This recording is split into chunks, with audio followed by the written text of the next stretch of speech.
Hello everyone, it's me, Demetrius from the High Speed Rail America Club, and Alex is also here, the Vice President. Here's Darius also too, Director of Research. So we're here. I would be safe to say that we're probably the youngest people here at the Transit Town Hall meeting here at North Miami Beach. So that sort of says something, again, what I've been saying about transit issues all over the United States. But we're here, we're doing something, and like I said, we're trying to work hard so we can be able to do what needs to get done. So let's see what's going on. Let's hope we can get something working here. Yeah, don't forget to like and subscribe down below on the link. That helps. That does help. And also support us on Patreon also too as well. Let's get started and see what's going on. Now, I've been pretty involved with politics all my life, but it's reached a new high point since the last presidential election. And what better way for our generation to get involved than by, well, not getting involved. Okay, well, unfortunately, there weren't that many young people, which says something about our community. Well, number one, they've lost confidence. It's not that they don't care about transit, but with almost every conversation I've had with millennials, they do not trust Miami's government to get done what needs to be done. And this just isn't coming from anecdotal experience. The data shows millennials are extremely disappointed and are leaving Miami in general. We're rated the worst city to live in the US, number one worst city for recent college grads like myself, number one most expensive city to own a car, number one city where millennials are living at home due to costs, number one most dangerous roads, number one rudest, number one most depressing, home to the most corrupt cities in America, and number two biggest poor city? Wait a second. Number two? Ándale, vamos! We gotta pump those numbers up. Pump those numbers up. Those are rookie numbers in this racket. Alright, so basically we live in Paradise Lost. That's the reality. However, we have a chance to change all of that by fixing an infrastructure system that the last generation's politicians took every single possible step to destroy.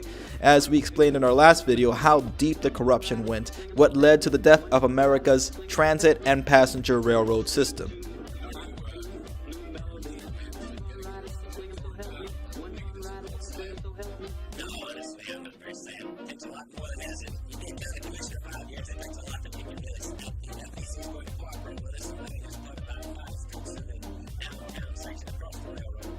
Now, because Brightline is building to connect South Florida to Central Florida, the City Commission has been up to its eyebrows in pleas to fix our broken transportation system and introduced the SMART Plan to build 6 major corridors of the county, all at the same time.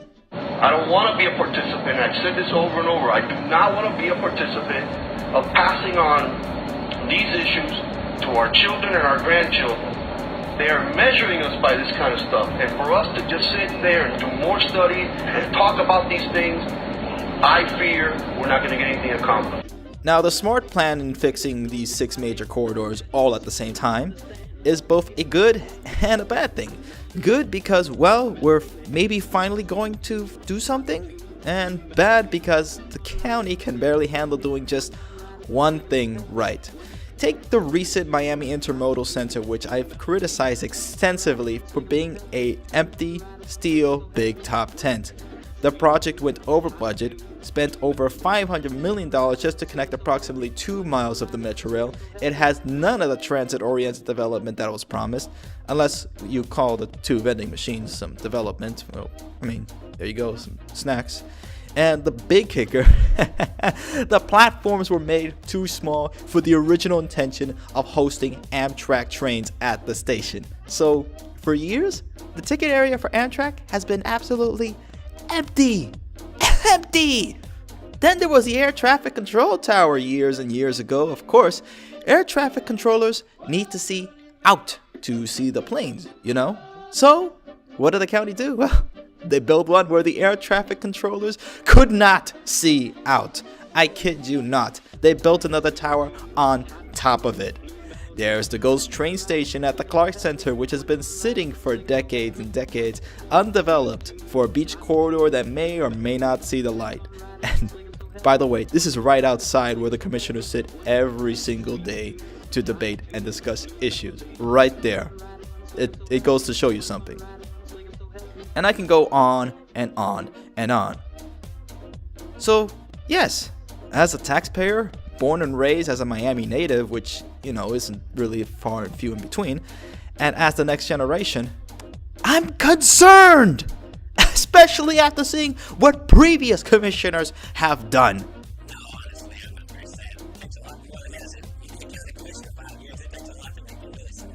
But let's give this a chance then, right?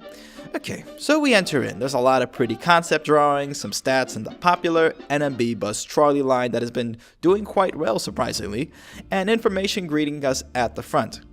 Inside the theater, it was well packed with so many Who am I kidding? Of course not.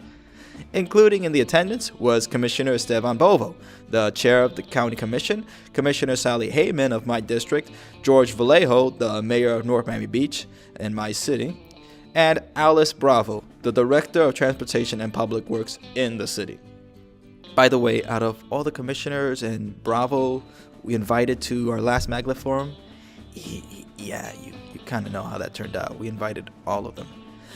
The presentation was much of what we've already heard before, with news of a potential transit-oriented development area by where the Coastal Link Tri-Rail station will be at the corner of US 1 and 163rd Street. And that's thanks to private developers like Brightline and others that don't have unlimited amounts of half-penny taxes and study money to siphon from. However, all of that will not work to its full potential if the heart of the transit system does not work. And that's the east-west corridor and the beach corridor. It's almost as if there was a local group pushing for proven technology that is less expensive and superior to the current technology, along with transit-oriented development at the helm. Well, again, my concern laid in that the county would do the wrong thing, such as, I don't know, extending the joke of a system known as the Metro Mover to connect to the beach, or extending more of the Metro Rail west, costing the city an arm and a leg. Well, questions were being controlled, and I had to speak my mind as a tax-paying citizen that's done his research. After walking up to the microphone, being told to sit down because I was blocking someone's view, holding my hand up for 5 minutes for recognition, and finally getting the chance to speak, I spoke my mind. Advantage of them, folks. Question, sir. Good evening, everyone. I'd like to introduce myself. My name is Demetrius Villa. I'm the president and founder of the High Speed Rail America Club, which is a local organization advocating for transit and High Speed Rail America Club. I want to ask a question. Raise your hand if you're under 25 over here. Okay. Very few, isn't it?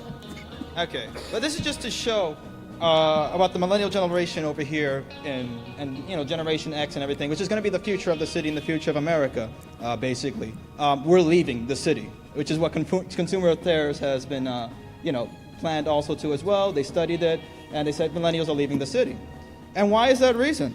Well, we're the number one of millennials. We're living at home in the United States. We're the number one city living at home because, it's expensive. The transit is not working in the city, and it's expensive. We've been rated the worst city here in America also, too. For recent grads like myself, I just graduated from FIU. I went to the Biscayne campus, and, going back and forth between the two campuses was indeed a hassle. And frankly, my confidence in this plan, in the SMART plan, has been dropping and dropping as, we see the history of what has happened here in Miami, of what has gone on with transportation. And it's not a good thing. It's not a good thing. And here's why. The airport at the Mix Center, that was a $500 million project to connect the Metro Rail over there, which was super expensive for an American project, for 2.5 miles, was $250 million per mile, more or less, which is ridiculous. The station is empty. There's nothing there, and I used to take that almost every single day to get to my job in Coral Gables. There's not even, it only took like 3 years for them to even put a vending machine, so it's not transit-oriented development. That's a recent development that sort of proves where the city is going when it comes to transportation, and I'm losing confidence quickly in the SMART plan. I've been a big advocate for fixing here in the transportation in the city. Let me just continue on. We have the GO station in I think we're going Park Center. I appreciate your comments. I can relate to what you're saying. Is there a question? Yes, there for is. The panel? Yeah, there is a question. And I've been born and raised here in Miami, and I know. But the question is, especially for the east and west corridor, when it comes to the beach corridor, we've had at least two forums when it came to the Miami Maglev. And, we've done all the research here. Is there a question? Yes. If there's not a question, why are we taxpayer funding? Why are we funding projects that aren't looking like they're wasting time, they're going to fail? Because we're not putting in the right thing. We're going to expand the people mover to go over Miami Beach, which is more expensive. Thank you. I'm going to pass that on to our transit director, who I think is going to inject a little bit more optimism. But I want you to know, for the public record, I can empathize with your comments. I've been here for 30 and it's years. It's not to embarrass you guys, but it's to show that our generation is frustrated at this point. I got you. Ms. Bravo? Right now, what we're doing is kicking off a study for the beach corridor.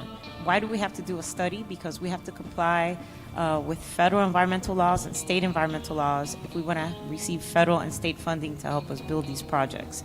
So as part of that study, we're looking at different modes.